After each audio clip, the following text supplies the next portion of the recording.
Hello guys, for today's video, ayan, nagliligpit na nga pala si Inday at marami pa siyang kailangan gawin. Actually, yung ligpitin na yan, nung nakaraan pa yan, kasi linggo ako naglaba o anong petsa na ngayon, di ba? Walang ano yan, kasi nag-uulan dito.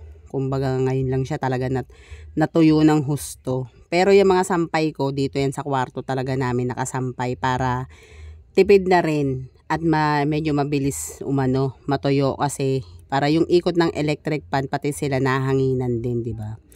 Pero yung niligpit ko anong petsa na. Dami kasing ginagawa ni Inday, guys. Sobrang busy. Alam nyo na. At syempre, at wala namang iba talagang gagawa niya kundi tayo lang rin. Ako lang rin talaga. Kasi nga ako lang naman ang masipag dito sa bahay. Wala namang ibang masipag kundi ako lang. 'Di ba? At ayan na nga guys. Syempre ligpit-ligpit na at maya-maya lang rin.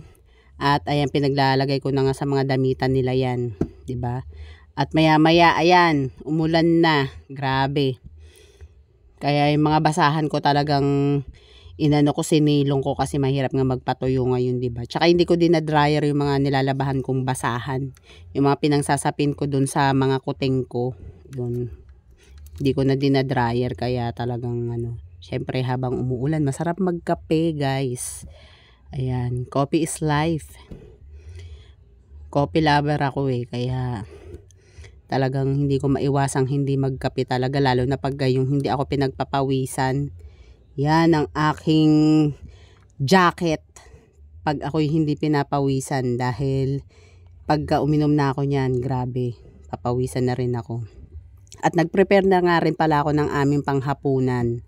Yan, nagbigay ang aking mamets ng kalabasa. Yan. Actually may corned beef yan kaso inulam na namin ng pananghalian yung corned beef. Tas ayan, yung kalabasa naman, ayan ang ulam namin ngayong gabi. Ito torta ko na lang siya, guys. Mas masarap pa at medyo ngayon na lang uli. Kumbaga na-miss nilang kumain ng tortang kalabasa, kaya ayan, sigurado sold out yan. Yung bunso ko lang naman na hindi masyado talagang kumakain ng gulay. Tinanong niya pa yan kung ano raw yan. Sabi ko karne. Sabi niya hindi daw siya naniniwala kasi pahaba-haba daw at tsaka maninipis, di ba? Ang talino talaga ng mga kabataan ngayon, no? Hindi mo na maluloko. Kailangan siguro yung ko pa i-blender ko pa para lang madurog siya ng husto, no? Kaso nasira yung blender ko kaya ganyan lang. Pero kumain naman siya, isa lang. At ayan na nga, tinimplahan ko na nga siya, guys. Dami kong kwento, di ba? Tinimplahan ko na siya, nilagyan ko lang siya ng harina, wala na nga siyang itlog. Kasi kapos na tayo sa budget, guys. Matao kasi ito sa mantika, kaya kailangan maraming mantika. Hindi ko na siya nilagyan ng itlog. Ang nilagay ko na lang ay pampalasa. Lagyan ko siya ng asin at lagyan ko siya ng ginisa mix, yan, paminta. Yan na lang yung nilagay ko. Tas asin. Ayan. Yun na lang ang nilagay ko. Hindi ko na siya nilagyan ng itlog. Pero masarap pa rin siya, guys. Try nyo rin yan.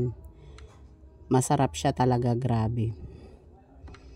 At ayan na nga. Hinalo-halo na nga ni Inday yan bago lutuin. Kasi kailangan manuot yung mga ingredients. Yan. Nilagyan ko nga rin pala ng bawang yan. Meron siyang garlic. Pero sibuyas wala. Kasi wala akong sibuyas. 'Di ba? Ayan, bawang lang pero napakasarap. Tapos nilagyan ko lang siya ng konting tubig, guys. Ayan, nilagyan ko lang siya at ayan na ang aking pagprito. Ayan, tsaka medyo siya crunchy. Ayan, medyo napalakas kasing apoy ko kaya medyo naging siya, golden brown na. Nasobrahan na sa brown. At ayan, tikiman time. Yan, napakasarap niyan, guys. Lalo na pagka may sausawang kansuka. Yan, the best. Thanks for watching.